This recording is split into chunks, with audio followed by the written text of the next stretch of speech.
good, looks good. Wrong glasses.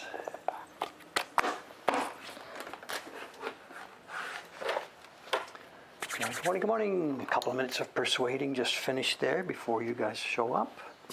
You guys, what an expression. Paper is out, yes. Back to that routine, is it? Ayumi-san is here today. She's working on the July print. The July print. It sounds, July is like 2 days from now.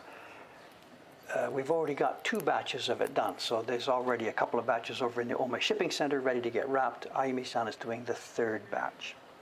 We do about 200 each month, so we'll do about 70, 80 copies. So she'll be here later doing that. So the paper is out, yes. Good. Good morning, good morning. I know the sunshine is right in the window today, so we can't put the camera to the right. It looks gloomy out there, but actually it's a bright sunny day. You're just seeing shadow. It's early summer, so the sun, well no, it's midsummer. Midsummer, I don't know, by the solar calendar. It's a sunny day. We have a bit of a floating post. There's a beer keg just at the bottom left. That's a beer keg from the oyster restaurant, the oyster shack. Okay, I did some persuading. Let's do some clearing off. What are we doing today? We have what might be the last work on the share certificate. That's done. We have to now to clear out. This is already carved. We've got to clear it out. Oh, I see. We've still got a bit of clearing left on this one to do, a bit more persuading on this one, and then we've got to cut around that leg. So actually we have a bit more work to do. It won't be finished today. What else is on the plans? That's it, really, just this work. Oh, I have embossing work to do, but maybe if the carving takes up all the time, we'll just stick with the carving. I don't know. And there is a show and tell, that auction that we just missed the other day. I know we talked about it on Saturday, Nick.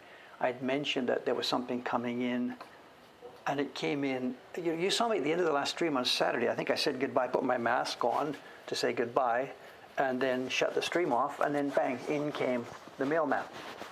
With our masks, we took the post and whatever, and that was the package that I had been waiting for. So we'll have a look at it today. I had to open it. There's no unboxing. Of course, I had to open it and verify it. Excuse me, verify I had received it. So there's no unboxing, but we can see what was in it.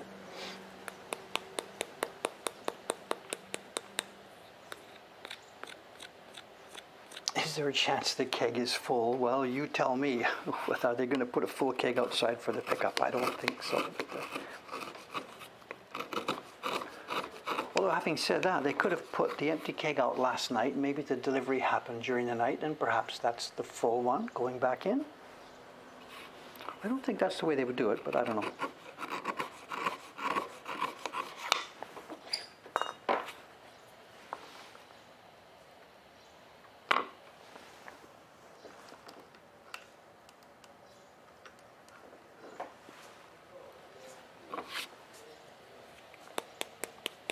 Eva, what would I do with it? What would you do with a full keg of beer? Isn't it pressurized? I don't know how those things work. I don't know.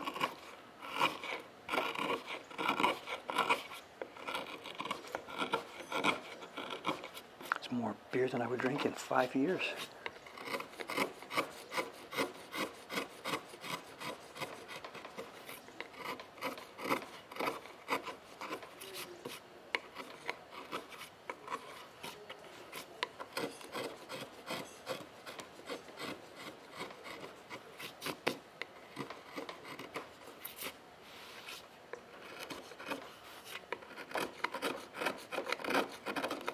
We've run down to the plywood here. When I was persuading a few minutes ago, the wood grain is this way. I should have come that way, but I just knocked it off and it went right down to the plywood.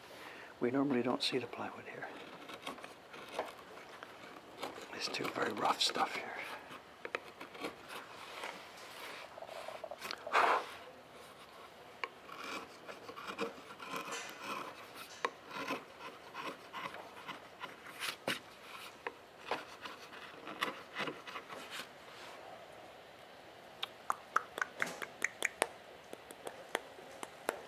Okay, somebody asked about the Baron. I read the stream actually the other day after this topic came up. I know it came up just at the end of the stream. I had no chance to see what was going on or answer questions.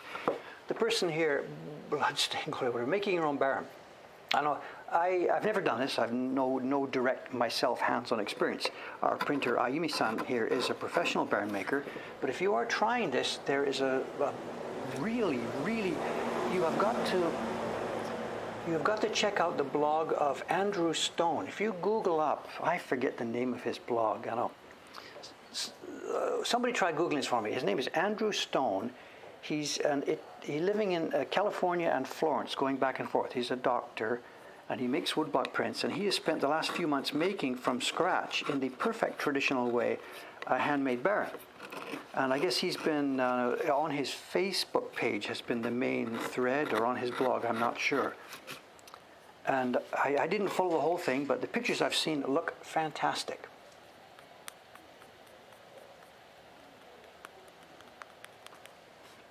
So for hands-on information about somebody who has tried to do that by himself with little guidance, I think he's on Blogspot. Is that a blogger? Blogspot.com? Andrew Stone. I forget the name of his blog. Yes, that sounds right. That sounds it. Good. Thank you. Chocolate eggs. I don't even know what Rospobio means, but that rings a bell. That's what it is. So there will be a ton of information. I believe he's a really nice guy. And it looks like he's done a fantastic job going by the photographs I saw.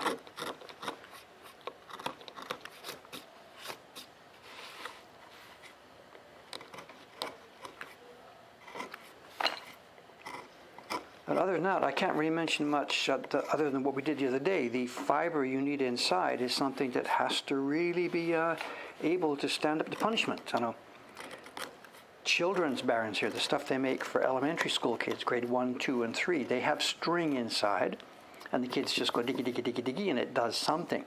But there's no way you can make an actual impression with the thing, because the material inside is just not hard enough. Goto-san makes the Murasaki barons, the ones we used to use for our print party, and they are a cord, but he's dipped the cord in some kind of glue to give it a real guts and strength and hardness before then winding it into the coil shape.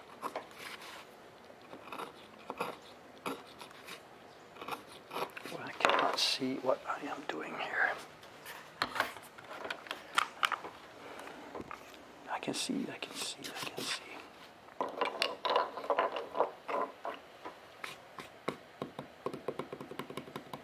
Yeah, the other one, the demonstrations, that must be Goto-san's show. He did a demonstration for the people who were visiting the, what was it, that conference that was going on?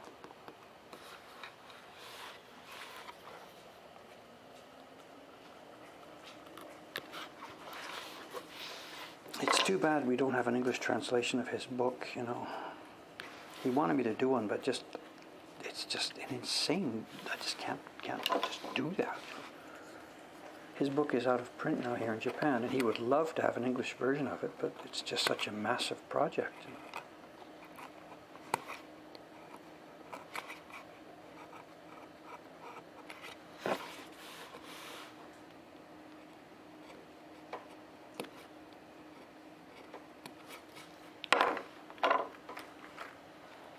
Oh, soka, off screen. Thank you. Gomen. Too many things to think about here this morning. Sorry about that.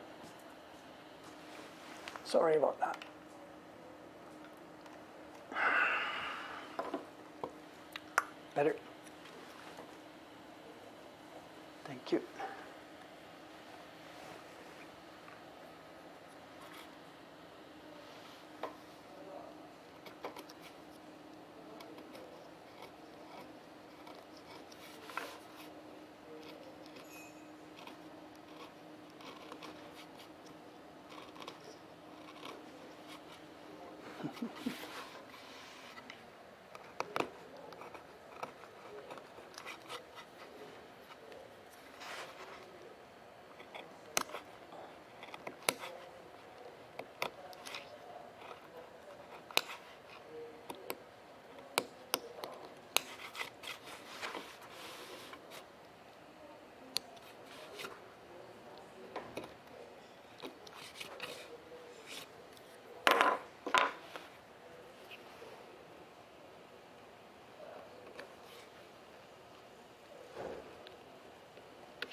The thing about making a barren, though, I know there's sort of a bit of a paradox here. You know, making a printmaking tool, a printing tool, without having a whole lot of printing experience. So you're sort of not quite sure. You're going to make the thing and then try it, and the result will be what it is based on your level of printing experience. So, you know, if when you make the thing and it sort of works and you think, oh, it doesn't work properly. Is it not working properly because of something in the materials and the way you did it, or is it not working properly because of your printing level? You know, I don't know. I'm not trying to say anything negative here. Just saying how do you sort this out? You know, if we at this workshop here were trying to make a barren, we have lots of experience at using them, and we would have a specific goal in mind. We want a barren that does such and such, and we would know how to get those results. And we would sort of have a guide to whether the tool was turning out to be useful or not. But without a lot of printing experience, I'm not quite so sure how you would go about doing that. You know. Anyway, whatever. It's all fun.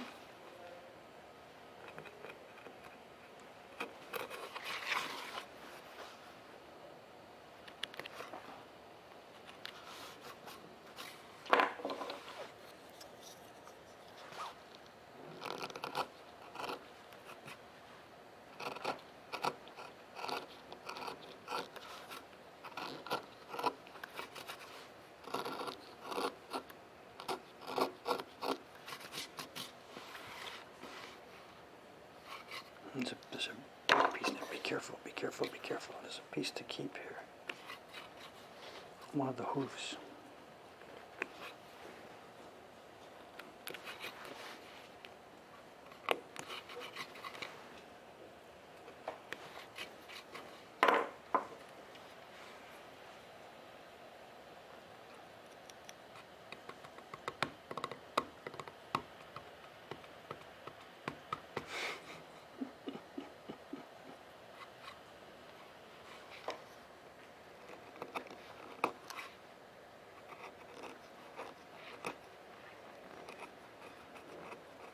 The thing about the beer keg outside there, a district like this with bars everywhere, and in fact this may be more applicable all across Japan.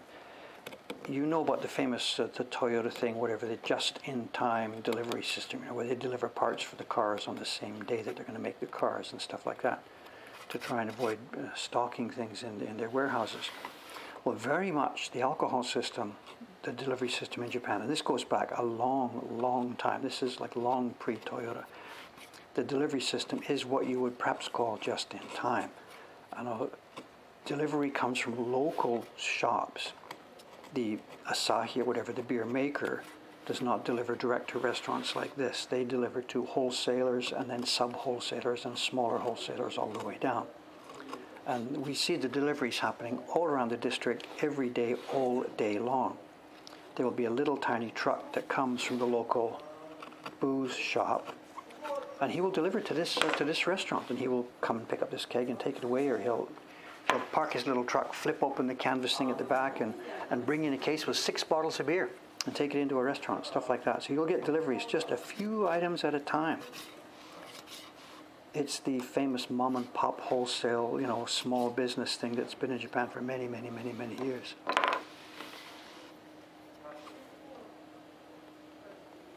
And here in Asakusa, whether this is a bit more traditional than some other district, or whether all the bar districts still work like this, I have no way to say. But around here, all day long, there are the little tiny trucks, and sometimes bicycles. The booze shop that delivers to the orange room, the bar down here, the guy has a bicycle which pulls a little buggy at the back, like a 2-wheeled buggy. And he drives up with his helmet, takes his helmet off, flips open the basket at the back, looks at his order sheet, pulls out like 3 bottles of beer, 1 bottle of scotch or something, whatever it is for the order, runs him into the bar and comes out, jumps on his bike and goes back to his shop. And it's very common.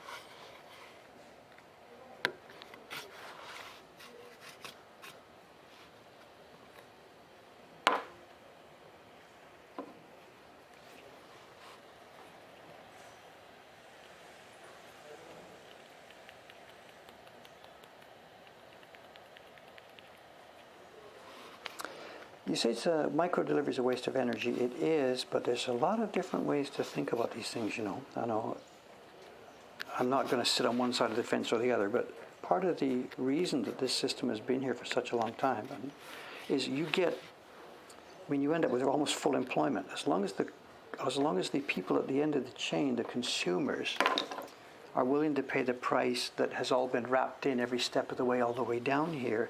You have employment for a bunch of people, and you might think that, well, what are we doing in employing somebody to run a bicycle delivering 6 bottles of beer? That's no job. But actually it is a job, And what would you rather have, a super efficient system and all the people don't have any work and the robots and machines do it all? I'm not shooting at you for what you said, but there are lots of things to think about with this. And of course, that post-war Japanese system of doing it this way is super inefficient. And when they opened the borders during the 80s and 90s to outside companies coming in to operate, a lot of those kind of things got destroyed. But there's lots of ways to think about this, Jobs for people, function for people, things to do for people, or efficiency. And sometimes the two of them, look what I'm doing. Efficiency, or a job that provides somebody with some meaning and some function in society.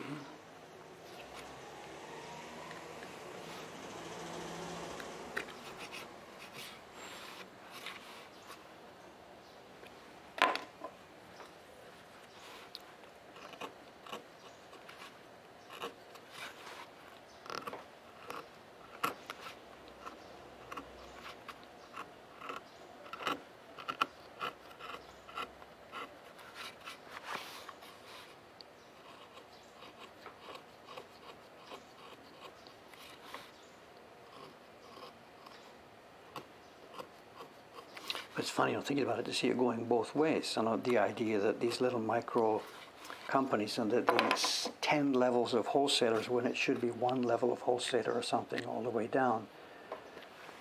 When you think about food and stuff now these days, it's almost going back the other way. These streets are full of guys on bicycles delivering food to people's houses. Talk about micro delivery. The whole world here is got Uber bags on the back of their bicycles. So I don't know. That's about as inefficient as you could possibly imagine, instead of these massive things called supermarkets where all the food is efficiently combined together, I don't know. A very complex situation.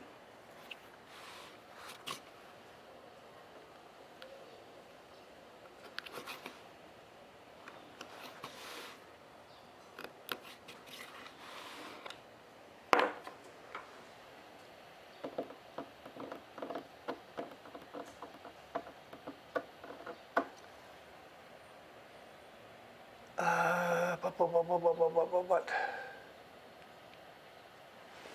Oh, too much talk to be able to catch this, I'm sorry. So.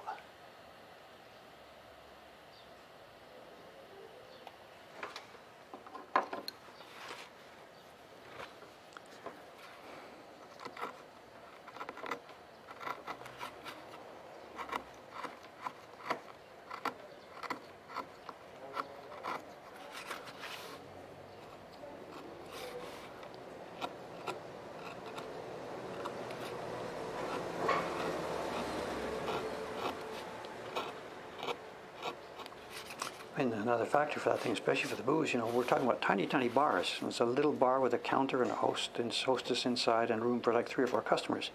The physical space, it just does not permit storing huge amounts of inventory, And really, I guess those bars, when the guy orders a shot of this, the mama takes it, sees that there's just one left in the bottle, she'll call the distributor up and say, hey, I'm down to my last shot, bring me another bottle of whatever, And the guy jumps on his bike and brings it over. Because there's no room for it to have 2 bottles on the shelf. It's really a thing. There's just no room.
about dog garbage? Yeah.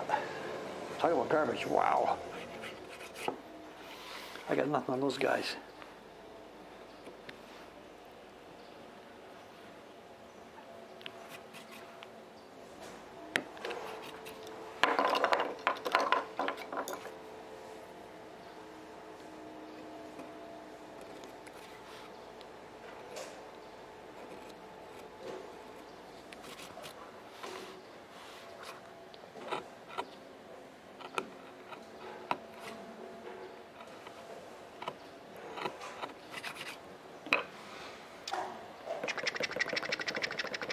The first Costco, yeah, they weren't the first people to try that. They're still here. They have actually made it. They found some kind of a formula.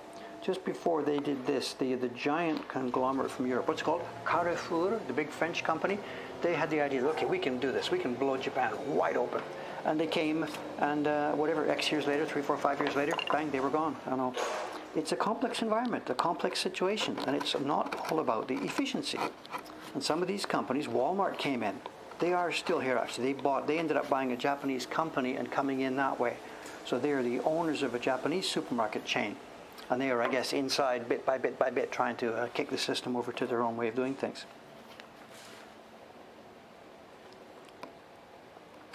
But yeah, Costco is here, and it is. Down here in the middle of Tokyo, it means nothing because people don't have cars. But out in the countryside where people do their shopping by car, where there was already a problem because there was no local supermarket. So they are doing out in the ring around the outside of Tokyo where people still are, not where people do have cars and a place to park cars and stuff. And Costco is surviving, I guess, very well out there. But here in Tokyo itself, you just can't do that. You can't grab a Costco-sized box and to take it home on the train. But they are here. They seem to have figured out a formula, a way to run it both ways. So.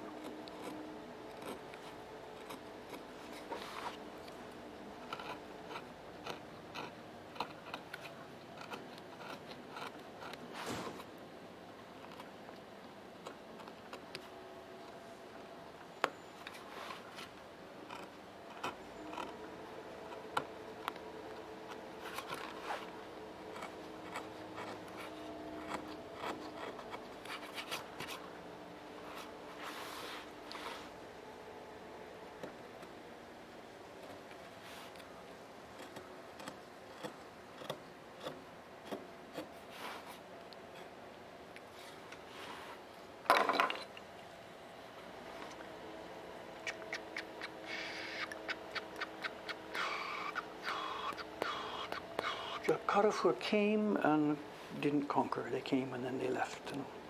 I don't know how many years. It was 3, 4, 5 years. Maybe it was about 10 years ago. I don't know. I'm sorry.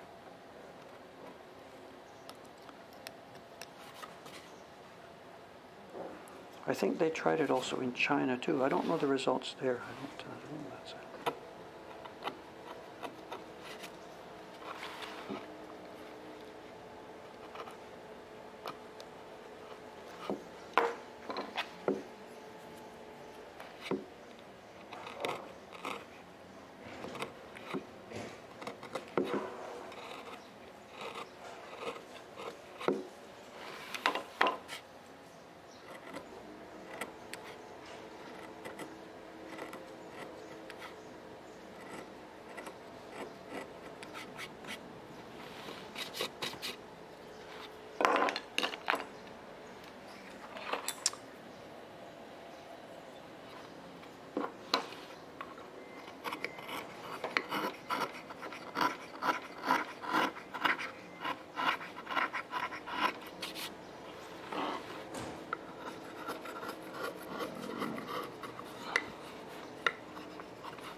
There we go. I managed to do this without destroying the Kento from the other side. It's okay. Okay, that one's done now. The key block one is done. And I think the other day we left one slightly unfinished, did we not? That's done. So, look at this. We didn't quite get through before the end of the stream last time. So, this is the horse color.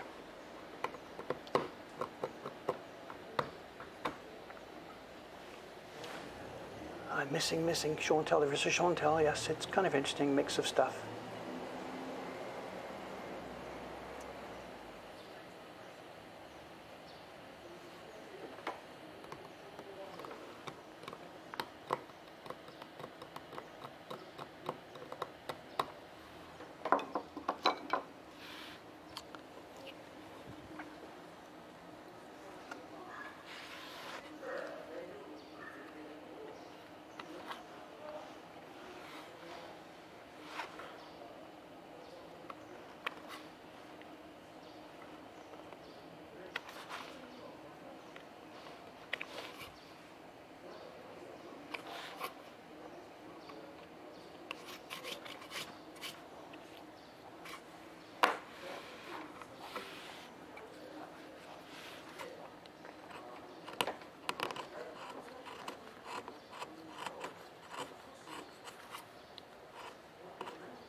I think it's the guy outside the hotel. He's talking on his phone, so you're hearing half the conversation, I think.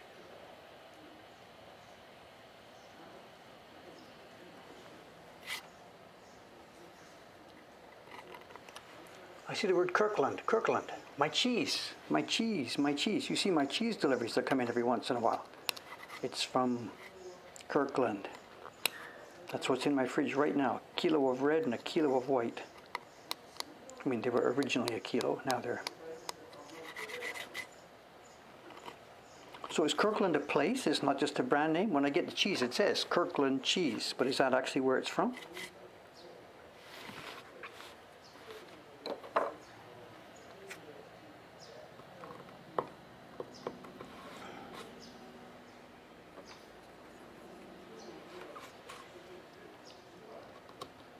I don't know, we were speaking of Costco. That's where I get it from. It's from Costco here in Japan. I don't have a Costco account, and there's no Costco near me, but there's a buying service. There's a buying service down in Hyogo Prefecture near Kobe, or in Kobe, I guess.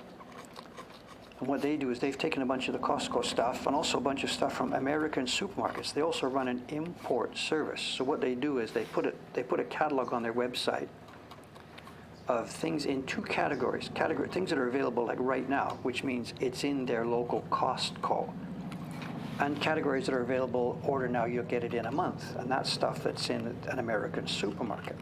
So you order what you want, and the stuff that's in the local Costco, they go to Costco, put it in their bag, bing, ship it over to me here. And the stuff that's in the other one, which I don't usually buy, they put the order in across America, throw it in a container, they batch them all. And then whatever, once a month their container comes and they throw the stuff on Takibin, the local delivery service.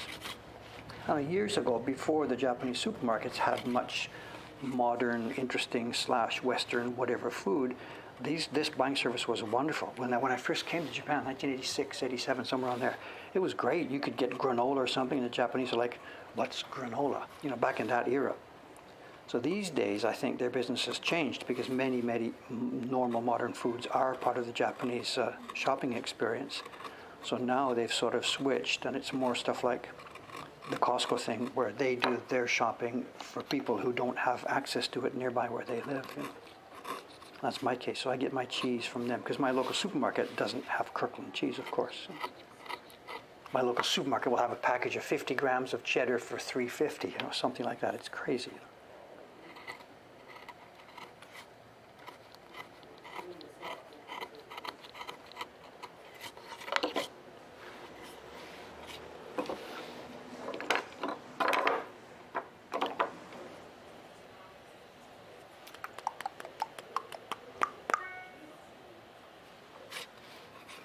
Dave, hope all is well. As far as I know, all is well. The business is going well. Orders are pouring in. Staff is all healthy. Our shop is dead. Everything else for us is doing fine.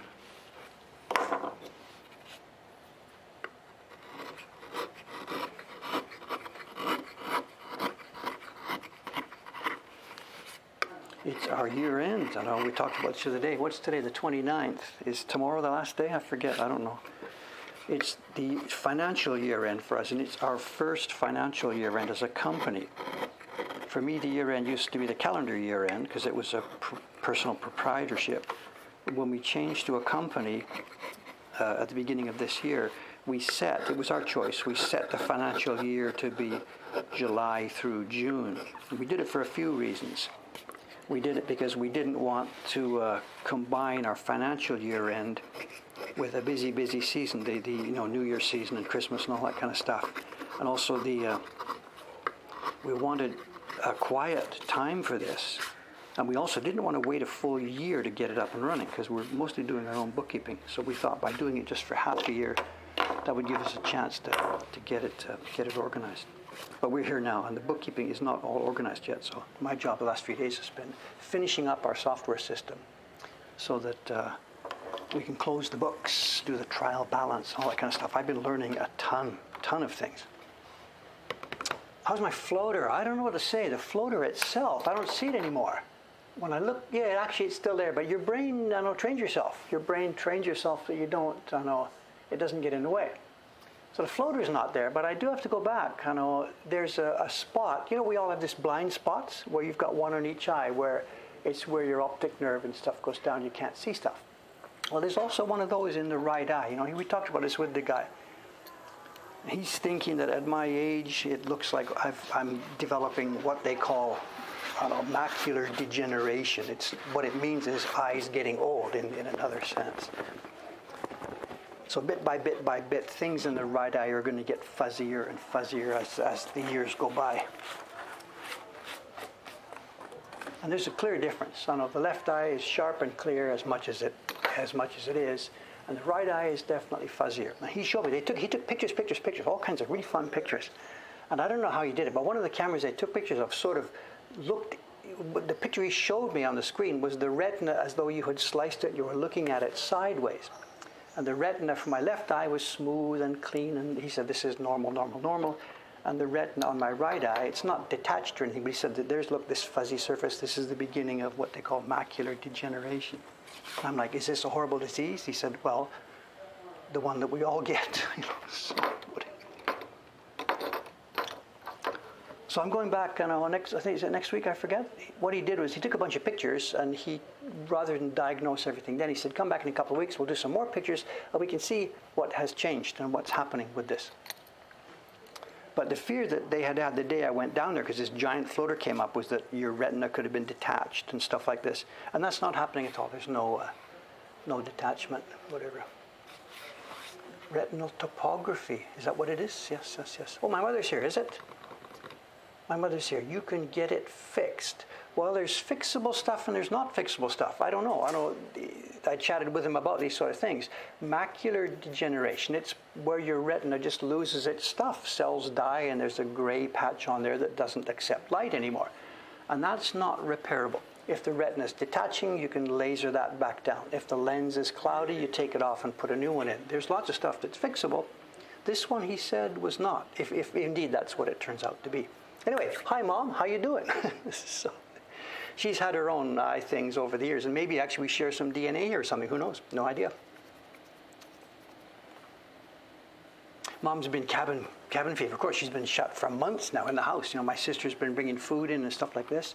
I think my mother's been doing a little bit of shopping, so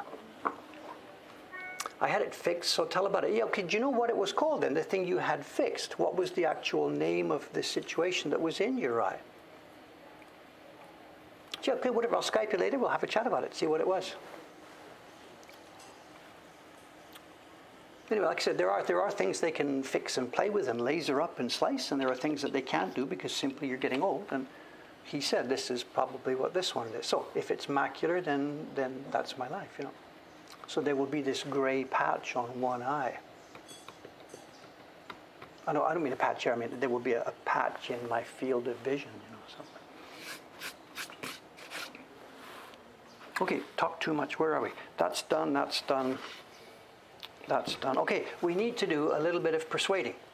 The one we did the other day about his leg, we have to do a bit of persuading around this. So it's going to get noisy for a couple of minutes here. macular degeneration. Okay, well that's it. That's the same thing. But you say it was fixed because he told me that wasn't fixable. Okay, anyway, I'll Skype you later. We'll have a chat about this. Well, that's what he said. Macular degeneration. They said it progresses slowly, slowly, slowly. And again, it's up to your genes. Some people get it worse than others. It's nothing to do with exercising your eye or damaging your eye from reading too much or whatever. It's just the way that your body is aging.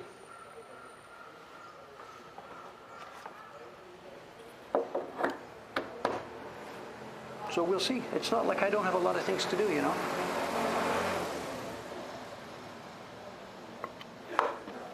And as we've talked about before, my job with the company now, my function with this whole organization now, it's not so much the actual carving and printing myself, you know.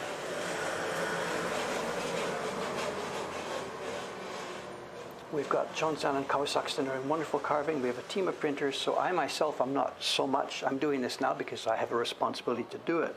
But if it did turn out that this thing degenerates over the next few years, months, or whatever it's going to be, it's not critical for our company. We can keep making prints. Actually, I should zoom out a bit farther because I'm going to move the block around.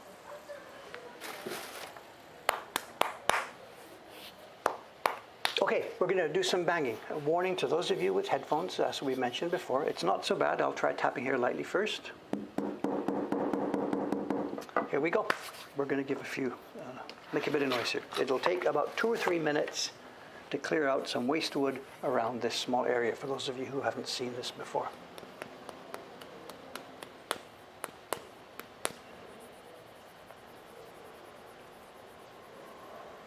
Okay, here we go. Oh, wrong glasses.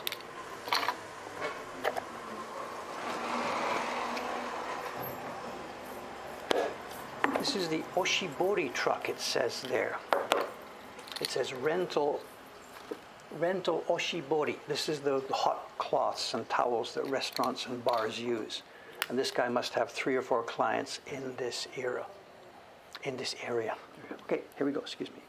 Just a minute. Before I do this, I didn't mark it, so I can't see where I'm supposed to be leaving and where I'm supposed to be carving off. So just a moment here.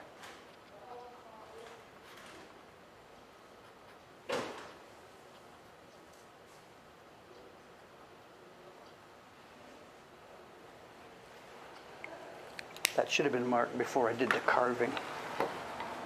So the idea, we're going to leave the pink part, take away the rest.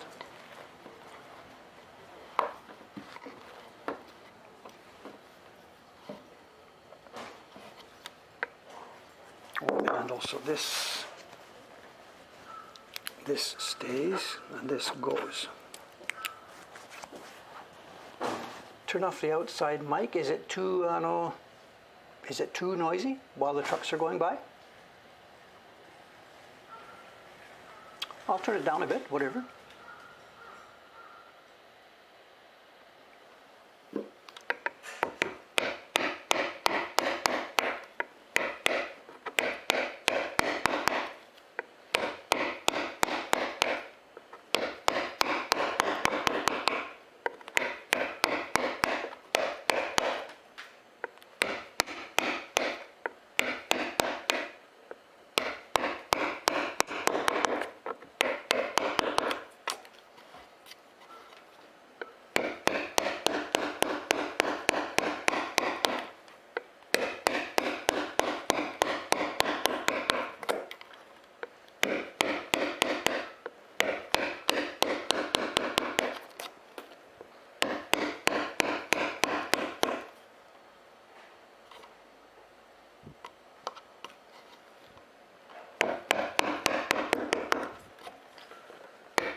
Okay, now the noisy part, the bigger hammer. Much noisier here. Just for a second till we clear this away.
Leave the corner always, so that when we're printing on the other side, the block doesn't tip and run down at that corner.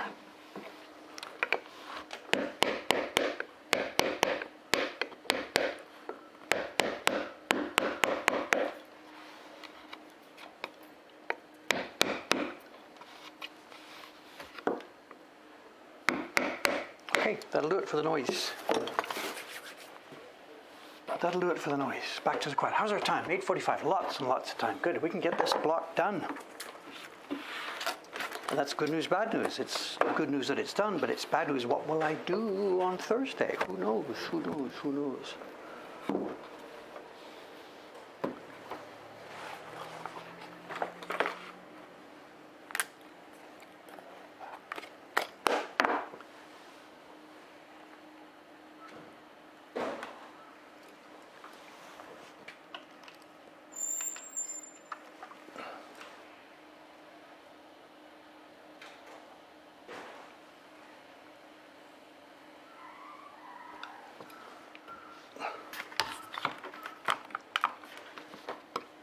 Somewhere around here.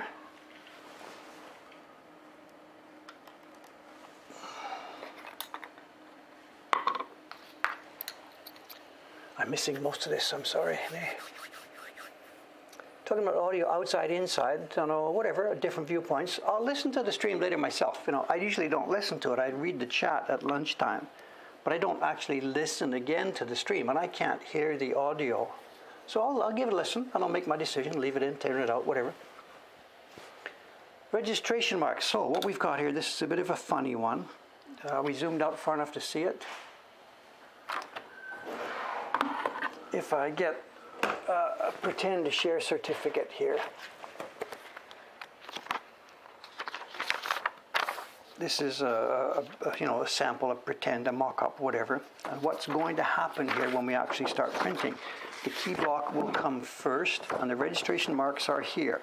This will be a blank sheet of washi. We're going to use inkjet washi from Awagami, the company down in Kochi Prefecture. They do a bunch of nice stuff. We don't use their paper for our normal printing because it's got lots of pulp and stuff in, but they have inkjet washi. So we will moisten it, and we will print like this using the top of the full sheet of inkjet paper. There will be no share certificate marks at that point.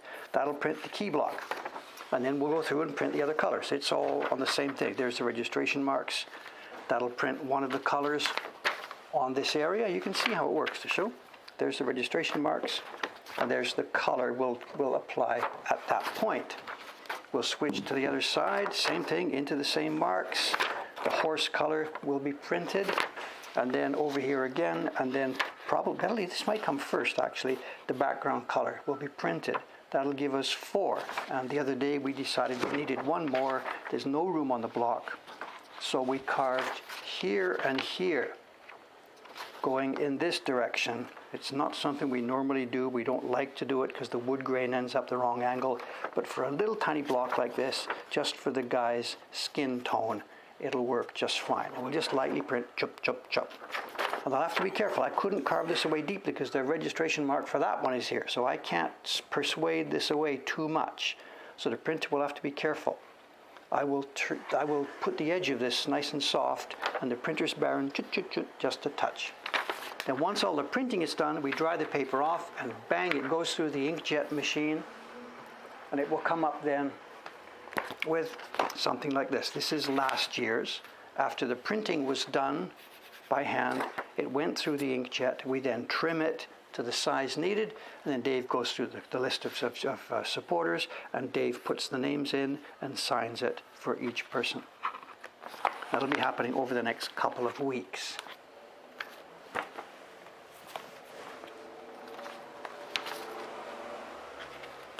And these are our only numbered prints. We don't number our normal work at all, but these for the big fans.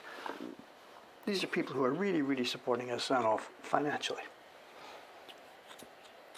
So got it?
There's the vacuum lady, right? She's a bit late, I think. Look at that. I think Mondays she's late, right? Isn't that the pattern we've seen?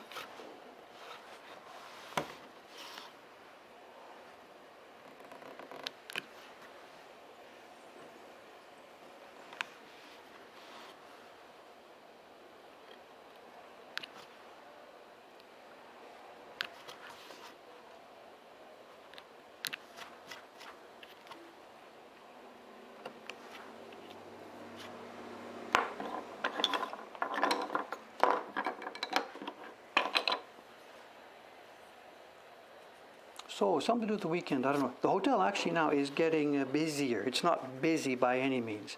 For the past couple of months, it has been Death Valley over there at night. Normally, all the rooms are lit up in the evening before people go to bed. And recently, it's been some nights just jet black, and some nights one light up there in a room somewhere. Of course, the borders are closed to tourists, nothing. But now, over the past couple of weeks, the emergency situation has been revoked. And they're encouraging domestic travel. The virus is in no way under control here in Japan, but the number of people with it clearly seems to be very low. And the idea is, as long as people try and follow the 3 C's business, no closed spaces, no conversation, I forget the third one. So the government is encouraging, let's go back to do it, let's go back to do it. Just like the government of Texas or whatever, but here in Japan at least there's masks, so whatever. Anyway, so the point being, over the weekend, Asakusa was jumping. And that hotel, those people in and out of the hotel all day long. So these would be people who live in Kyushu or whatever, they've come to Tokyo for the weekend or whatever. So domestic travel is now beginning to come back to life. It's going to depend, of course, on the numbers of cases that come up. They're already increasing over the past week or so, and we'll see what happens. For us, it doesn't make any difference because our business is not a domestic business here. So.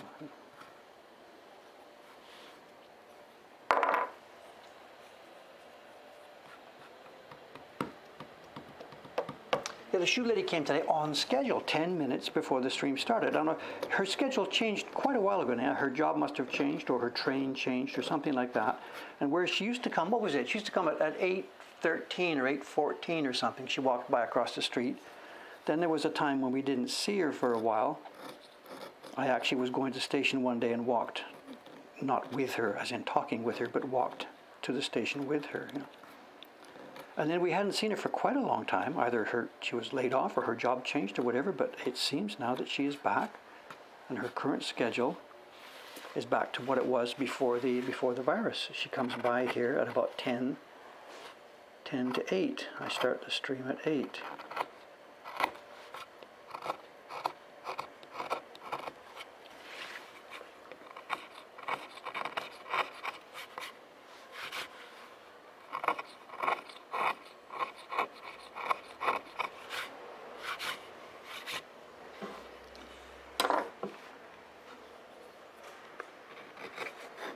It's funny, for those of you who don't know the story, it was a lady with a particular sound of walking. She had particularly hard heels and just had a particular stride that hit us, and she became known as our shoe lady. And as I said, one day I was going to the station one Tuesday morning when there wasn't a stream and happened to leave just at the time, and she was walking behind me. And I tried to sort of not to follow her. I took streets, okay, I'll turn right here and go down because I was going to the station. And she didn't take the same street as me. She took the next right. And it turned out that I was going to the station and she's just behind me and in front of me. We're crisscrossing. And she was going to the station too. So she must have come out of the Tsukuba Express station here. She must live up somewhere near where Cameron does, somewhere up there. And she must work in Tokyo, but on a place that doesn't connect to the Tsukuba Express. So she gets off at Asakusa and does that thing that many people do. They get off at a station one before they're supposed to get off, and then they walk, and that's their daily exercise. It's a thing here. It's quite a big deal here. Get off one station before you need to. So she gets off at the exchange station here and walks it's about 800 meters or so. And she went with me. She went down into the Asakusa subway. And then at that point I thought, look, I do not want to be in any way following or whatever. So she turned left and I purposefully turned right. I was going to Kanda station. I did not want to get involved with seeing where she went. But that's her pattern. She comes into Tokyo, walks from one station to the next, passing in front of our shop at exactly 7:50. So she's stalking us, who knows? Okay.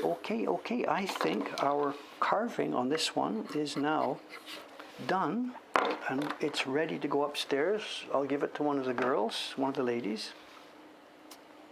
I'll give it to one of the ladies for test printing. There will perhaps need to be adjustments, but it's now ready. I'll ask them to do a test print, get it set up for me, and then we'll get the paper from Awagami, and I myself will run the batch. Maybe on a stream, I don't know. You can't really print on the streams, Did I clear the kento for the... Yes, I did. I cleared it. Well, I cleared it on the stream, the show. You mean the part I missed carving out, the triangle? Did I clear the kento for the little tiny bit of block? This one. The kento is here. That's there. I think we're okay, I think we're okay. There may well be something I've forgotten. We will find out at test printing time. okay, this block is ready to go through for printing. It's 8:58. I don't want to spend a half an hour on the show and tell, so what I will do, I will start to get set up for my next job, although I won't have time to do it all while I'm sitting here. The next job is going to be embossing. And it's a bit of a funny one. You've seen me do this. I know you've seen me emboss things. I know in fact, this embossing plate has two. Where is it? This one. Aimi-san upstairs. She's just finished her batch, by the way. This is not a tease. This is news.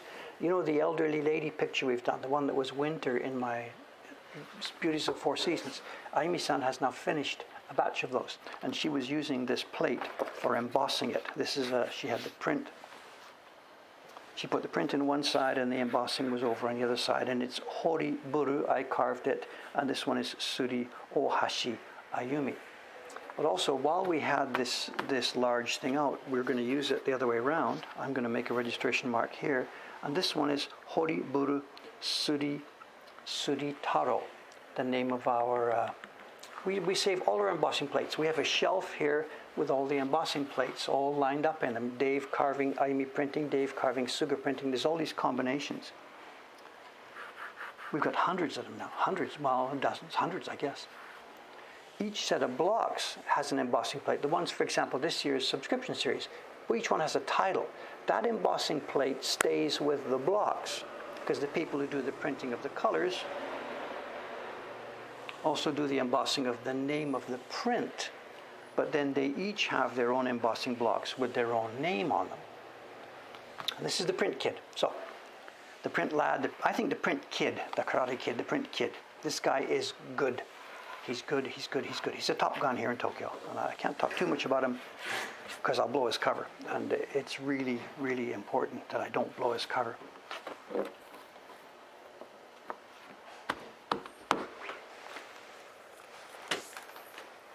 I know it's legal reasons why I don't blow his cover. I don't know how much I talked about this. He asked us, look, he's moonlighting for us, and he doesn't want his current employer to know about it. And it's not just because the guy might be upset. There's a strange legal reason. I hadn't really understood this before.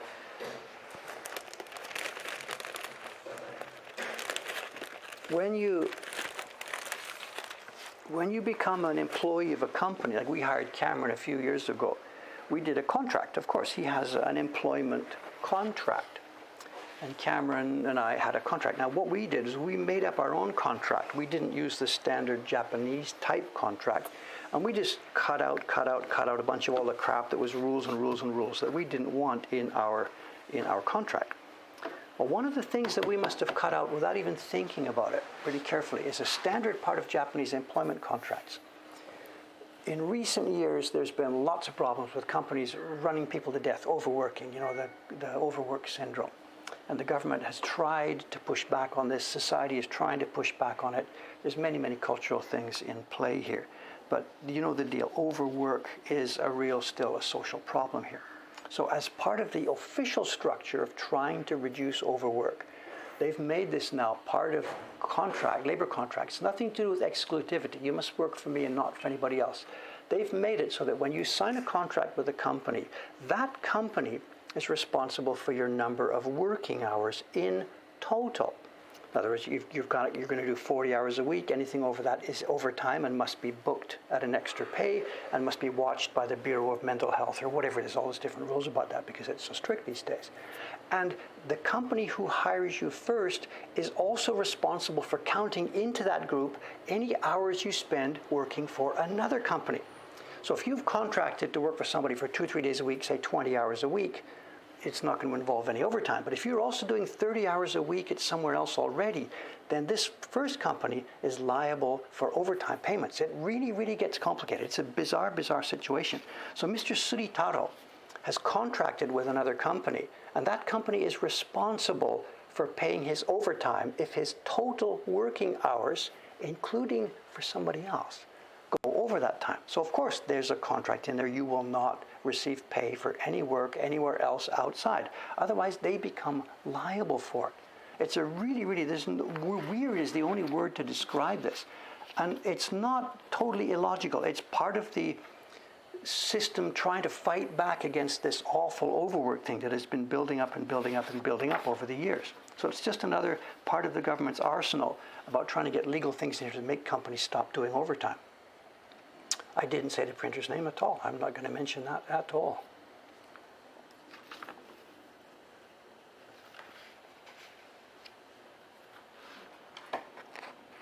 So yeah, somebody's saying it's weird and loony or whatever, but it's actually part of a package of policies and a package of things that make sense in the long run. I mean, the overtime thing here, whatever, you don't need me to tell you the story. It's just incredible. It's just bizarre.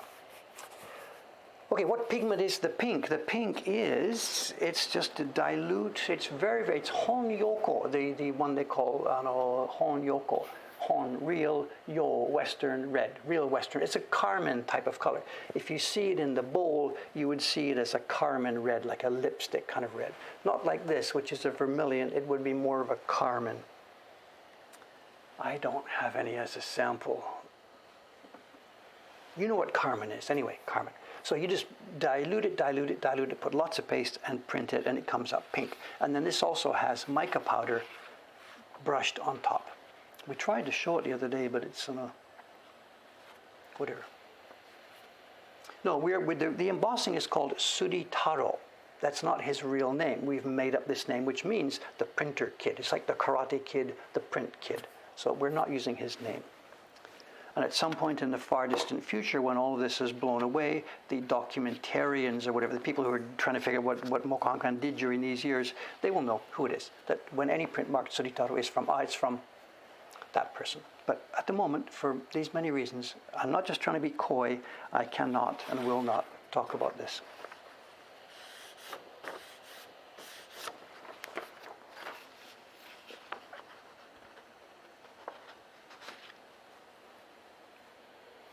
Now let's move the camera. Let me just get one sheet done here to see what we need to be.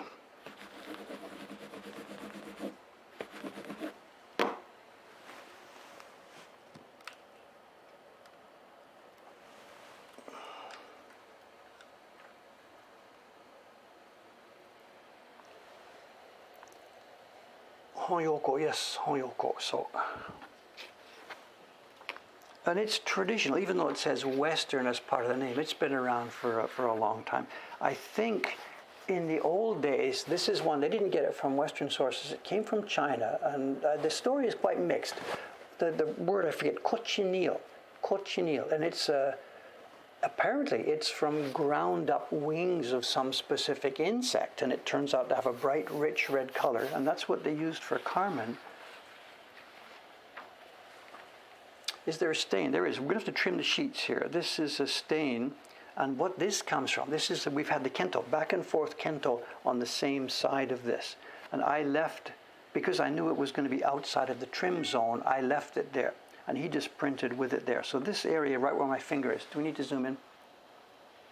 The trim zone, you see there, there's our embossing, and the trim zone is going to be right at the edge of that yellow. It would have been better if this wasn't here, but at the time when I made these prints, I was not doing any embossing in the margins. Ah, domo, arigatou gozaimasu. Sign desu ka? Nai? Okay. Hai. Hai.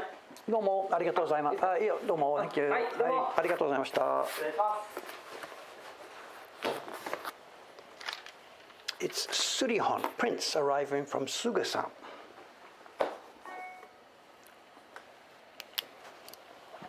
Bad news, I didn't put my mask on. My God, my God.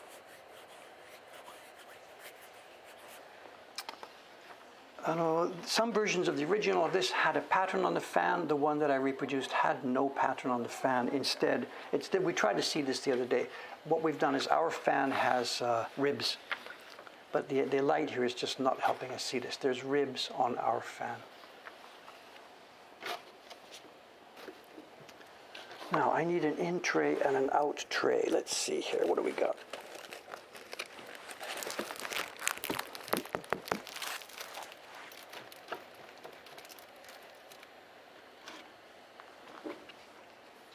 Okay, there we are. So, Horiburu Suritaro. It's kind of a duplicate. Suritaro. Printing, Mr. Printer. It's a bit duplicated, but whatever.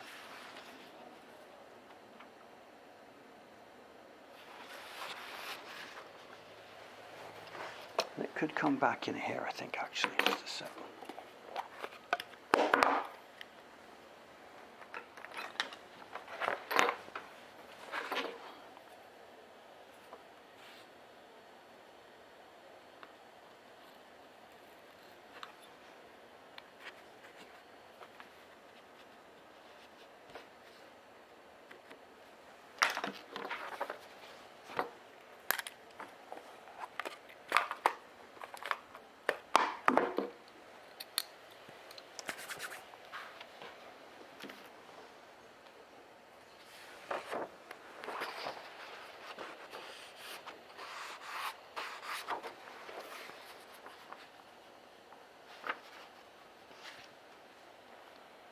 I moved the camera again, so God.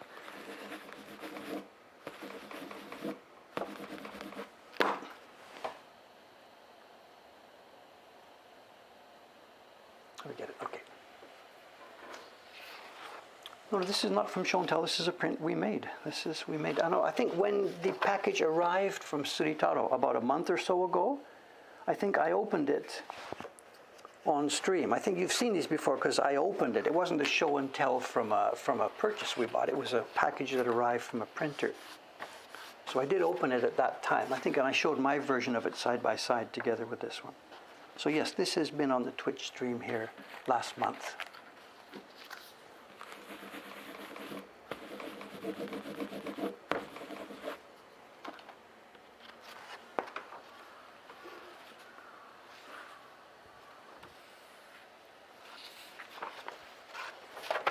We're getting very lucky with this one because to do the embossing we have to moisten the paper slightly, and if it was up here next to the mica I would not want to moisten that, but down here where the fan is we're okay. We can moisten the paper there with no problem.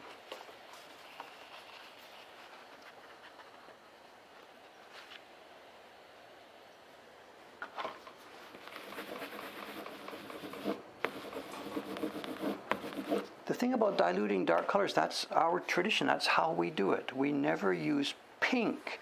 We would never in the bowl mix red and white to make a pink. In the bowl we have vivid, strong red with water in to dilute it or whatever. And then at printing time we would just put a very small amount onto the wood with lots of paste and it prints pink as you see. So this is deep red mixed with the white of the paper.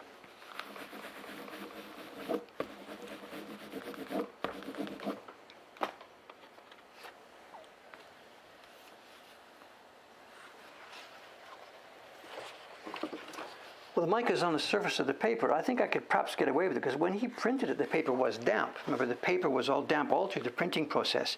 He printed the pink on there, and just at the very moment he printed it, he then took a sieve and masked this and took a sieve and brushed in and brushed it off. So the mica is actually just on the very top surface of this. It isn't mixed into the pigment and ground into the paper. It's sitting on the very top surface. And any disruptions, if I messed it with my hands, our staff knows that they don't touch that part with their thumbs. As much as possible, we avoid touching it. It's why when you see the old Utamaro prints or Sharak prints, it's why you see the backgrounds, the mica backgrounds are so often, what am I doing? The mica backgrounds are so often cracked and crinkled and aged, because it ages. You know. As will this one. Right now it's clean and pink and pristine, but as it goes through life, it's going to get beaten up. But it's the same. It's a problem for us because when we sell the print, when we send it out, things have to be in pristine condition. You know.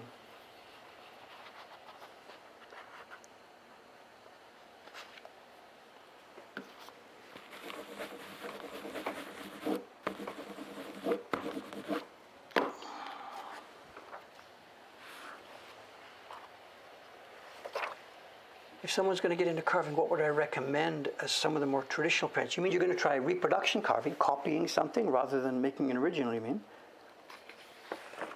I'm not sure what to say. I know, just grab a book and find something that interests you. Try and avoid lots of delicate thin lines for your first jobs. There's hands-on advice over on the Facebook page, which backs up this Twitch stream. People who have been seeing the stream and then trying to make prints on their own. There's lots of advice from people who are doing this and have tried to do this.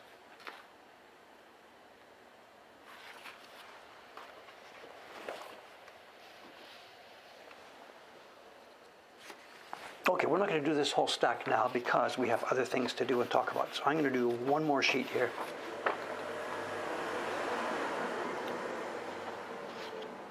And then we have some stuff to show.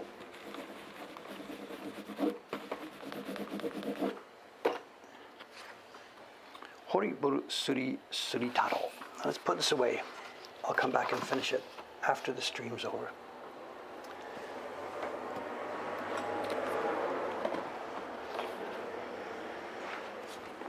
Okay, it wasn't part of the plan for today, but let's have a look. That package that was just delivered, this is prints that have arrived from Sugusan. And I got to show it to you now because I've got to check these and send them off this afternoon to our shipping center in Ome.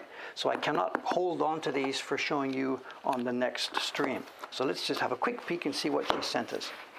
She's been doing reprints of our Mystique series, the one that I published myself, Mystique of the Japanese print.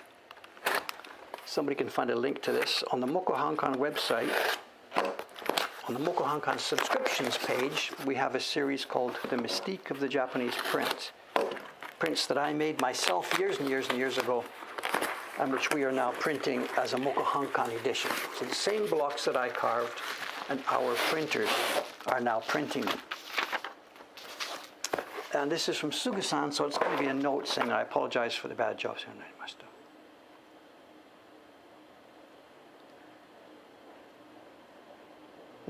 She always says the same thing. She says, this part didn't, because the gradation really isn't go as well as it should be done.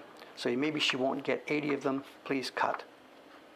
We'll see. But I know exactly what we're going to see. We are going to see beautiful, beautiful prints. This girl is so skilled. So skilled.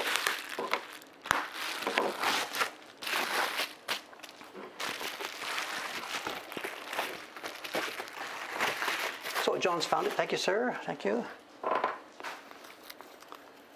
And you can't see that from the website where the Mystique prints are shown, but when I did that series, instead of making one print per month, I made one larger print every 2 months. I worked myself on a 2-month schedule, and the people received the prints on a 1-month schedule.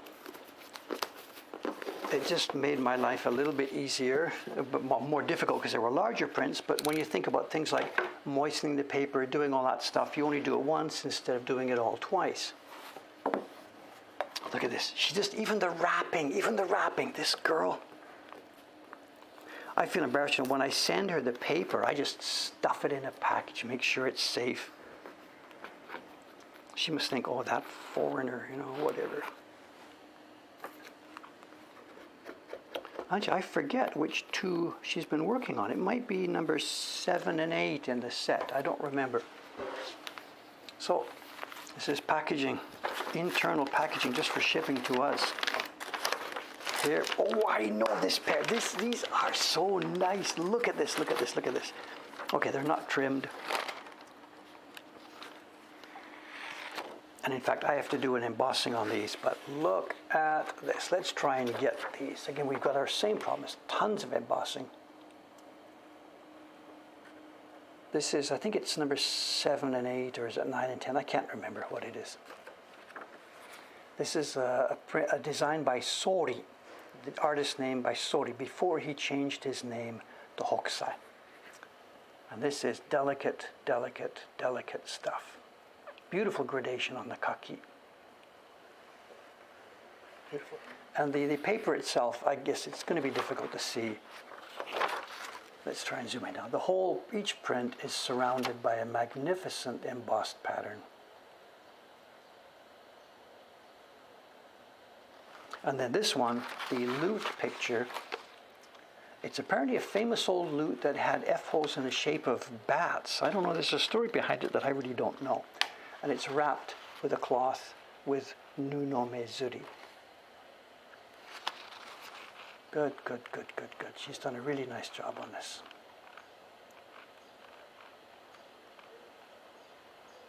And we have lots of subscribers waiting for these, lots of subscribers. So my next job on these, I have to put our Mokohankan embossing into the middle here, like we do. These ones are too small. These don't get the printer's names embossed. There's just no room on small prints like this. But we do an embossing for the workshop for Mokohankan. So that's my job sometime over the next few hours. I have to finish. It looks like today is going to be an embossing day for me. She's done a beautiful, beautiful, beautiful job.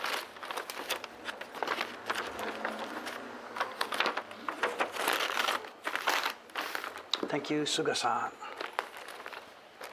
Are there bats in Japan? You've got to be kidding. Are there bats in Japan? Yes, yes, yes. They fly around every evening.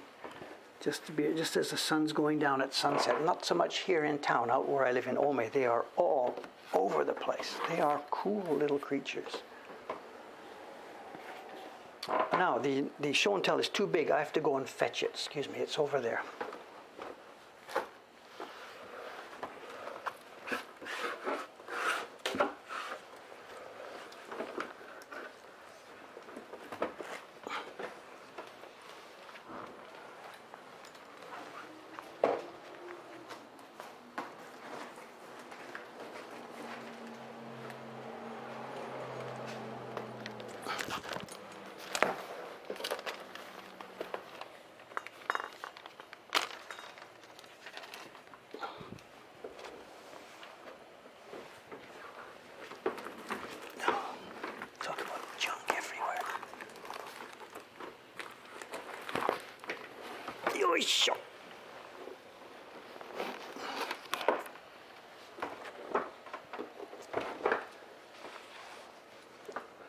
Okay, and as I said, this is not an unboxing. I opened this when it came the other day, just a few minutes after the last stream.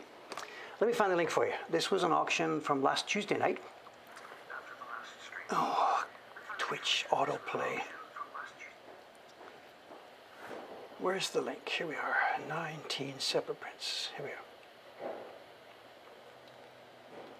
Here's the link.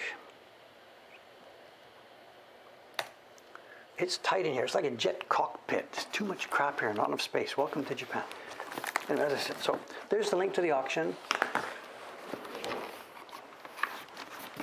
And they showed up yesterday, just seconds after I turned off the camera, this package showed up.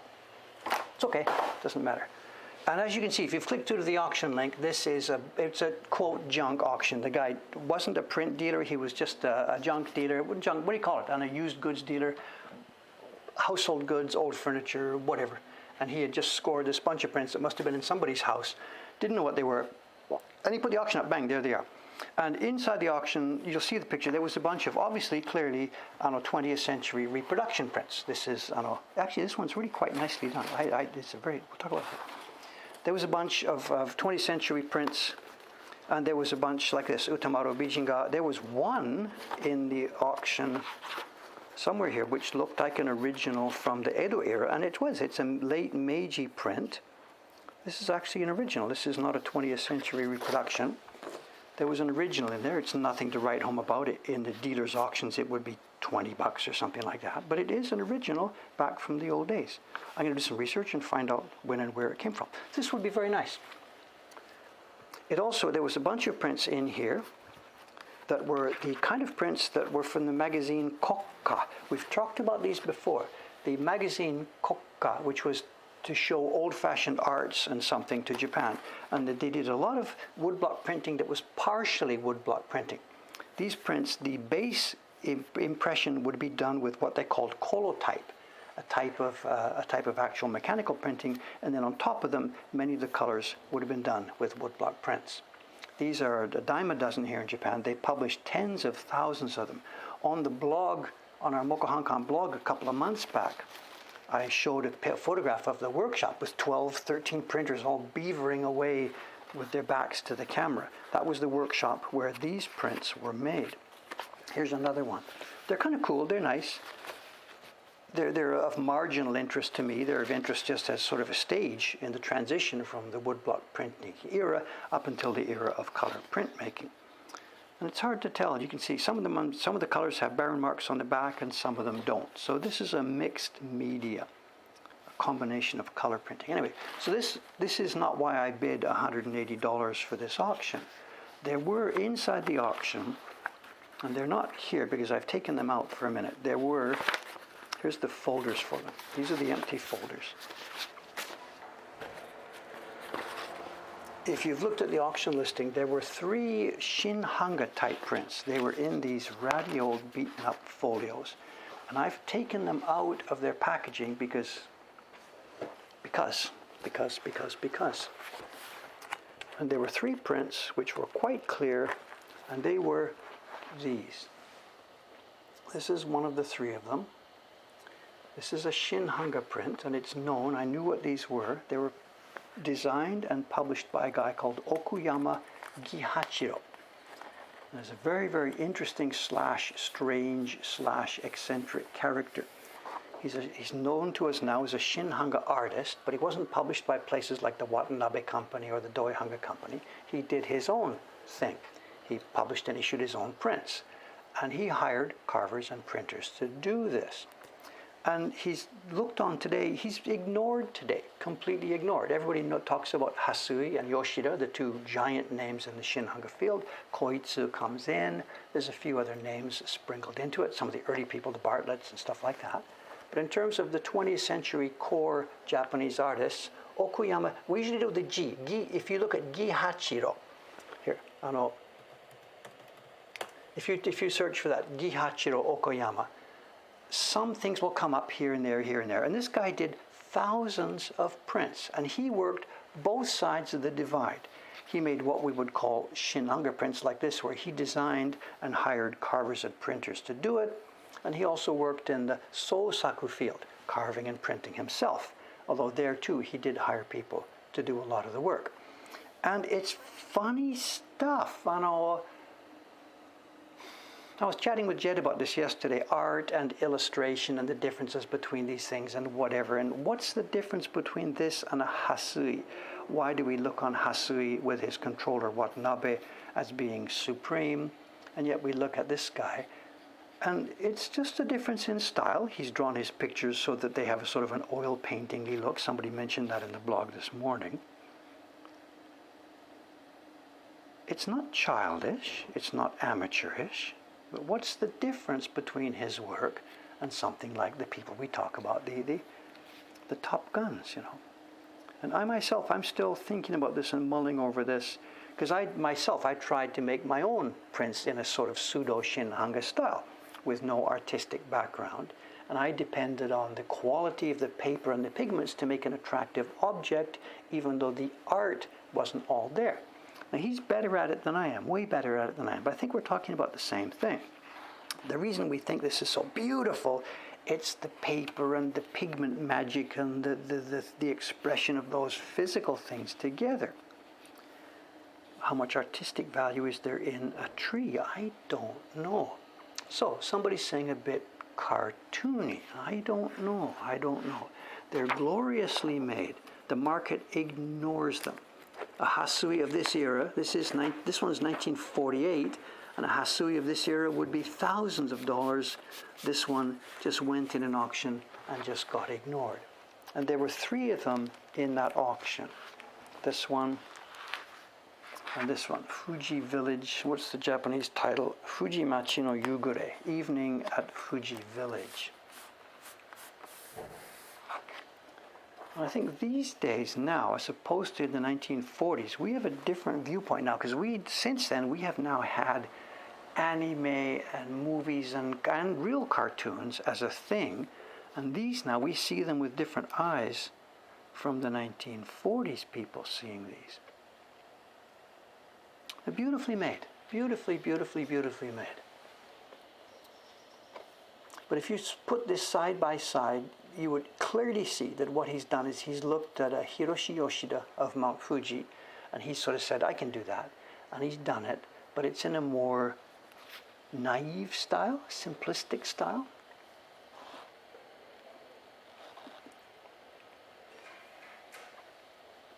Anyway, Dave here likes them very much because of the technical aspect of these. Remember what Dave likes about these prints. I don't really give much credence to how famous somebody is or the art value. I like them as physical objects. So for me, it's a beautiful, beautiful, beautiful physical object. What's with the snow here? I don't know. Those two were 1948. They're well documented, and he did them as a subscription series back then. And each of these is in its own folder, and it's marked, as this one is number 5 in that particular distribution, Hampu, and it was done as a limited edition of 300. This was number 181. But there's no numbering on the prints themselves, just the packaging. And there's a question there, because when you go back, I had one of these prints already in my folio, and it said this one, the Hakone design, is number 2 in the distribution of the prints, edition of 300, number 84. And in this particular auction batch, the same print is marked as number 4. You tell me. They were loose in these little folders, so at some point along the line, some owner has mixed this up. I don't know. I really don't care, but there they are. And the third one was this, and this is from later. This is the 1950s. We'll have to do our Showa guess here. What is it? This one's dated. It's a Showa 34. Come on, Showa 34. I'm 26, 1951. This is 8 years later. This is 1959. I think I beat you to it. This is 1959. And this is more like a koitsu now. So he's been drinking his koitsu juice or whatever, or trying specifically to copy it, or just simply evolving in this direction. I don't know. But this now looks much more like the classical Shinhanga. And interestingly enough, he's done the title and name and seal in exact imitation of the way that Watanabe did it. As with Hasui prints, the title just about halfway, the date in the bottom left, and a round red seal at the bottom. So this one, Okuyama-san is thinking maybe he wants to join the club. I don't know. I can't speak for the guy. Whatever. Anyway, but the story about the auction. I saw these in the auction listing. I had set my timer for 5 minutes before. And I was thinking, how much should I bid for these? So I put in my bid, and I was willing to pay up to $200 to get these 3.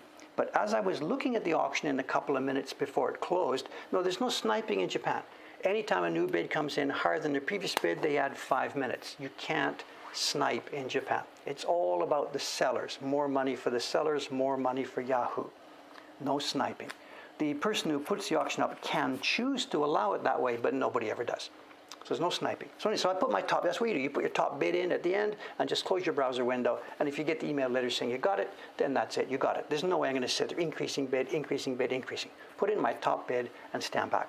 So seeing those 3 prints, I thought, okay, $200, whatever, I can afford this. They come up on the market. These are not super, super, super rare. But then in the picture of the auction, have you got it there? There was another item. There was an actor portrait. It's a dark, gloomy black print with a mica background. And I didn't know what it was. All I knew was that this looks like a Shinhanga actor print. The famous name there is Natori Shunsen. I don't have any of his stuff. It's way out of my price range. But his stuff looks cleaner and brighter. This looked gloomy and darker. I didn't recognize it. So I quickly tried to do a Google reverse image search in the last couple of minutes while the auction was counting down, in case this was something really important and I could increase my bid.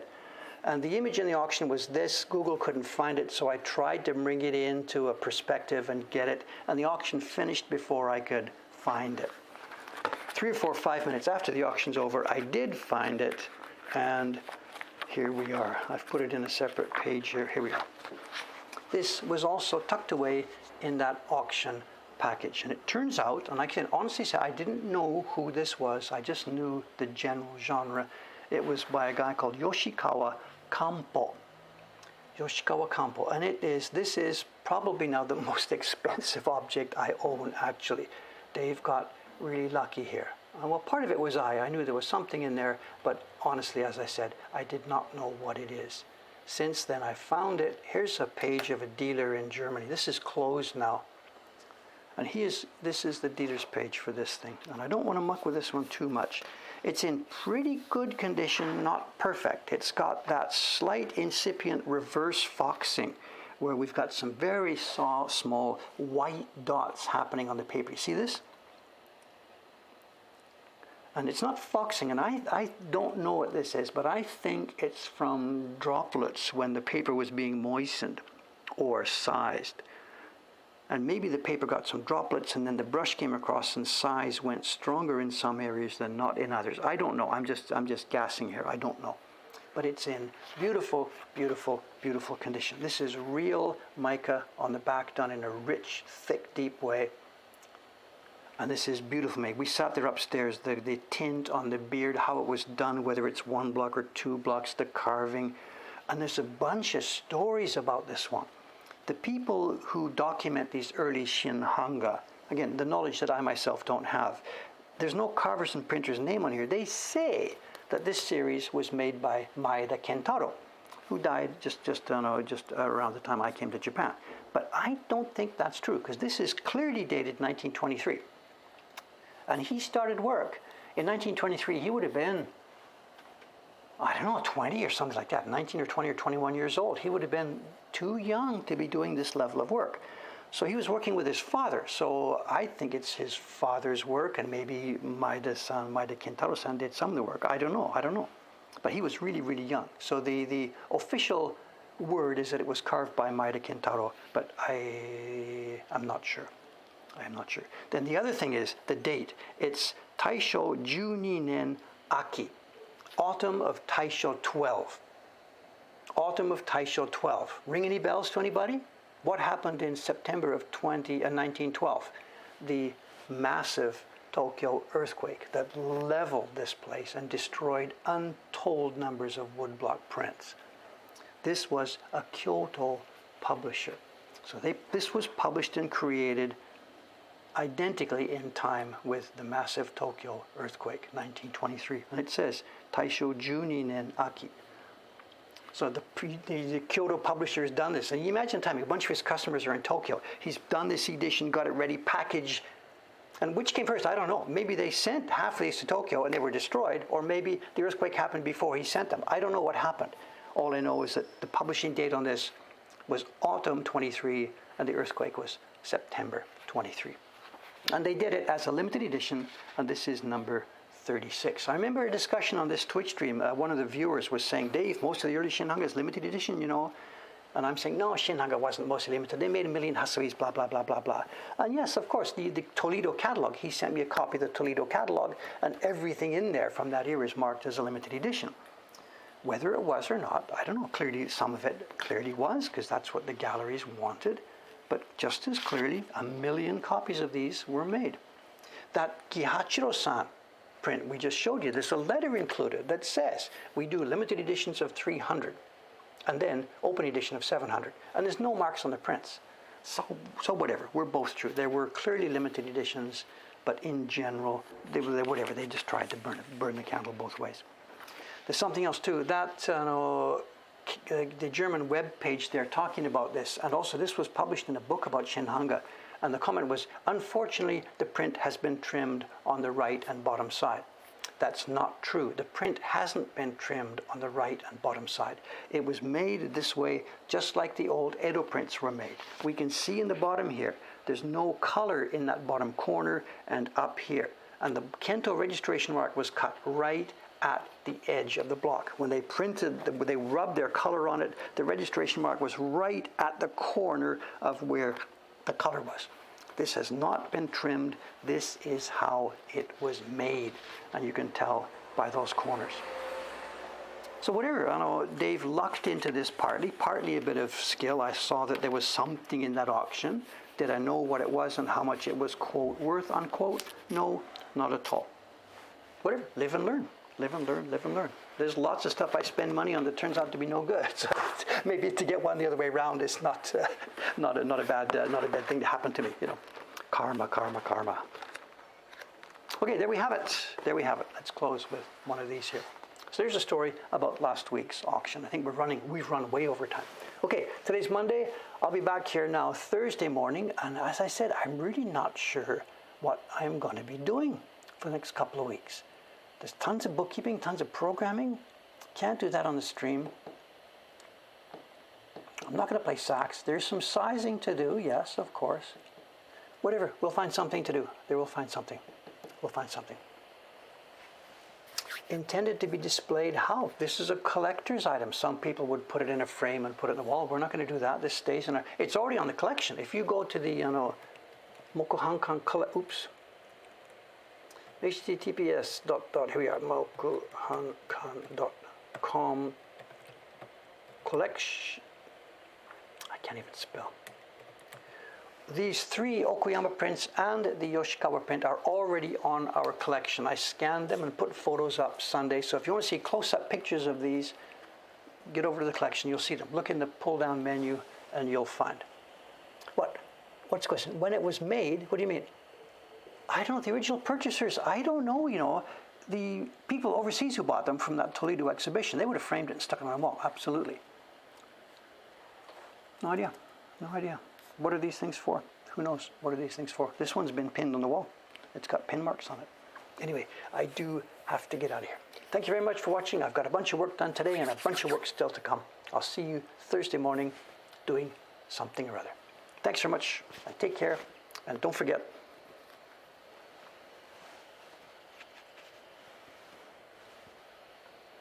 protect them and yourself.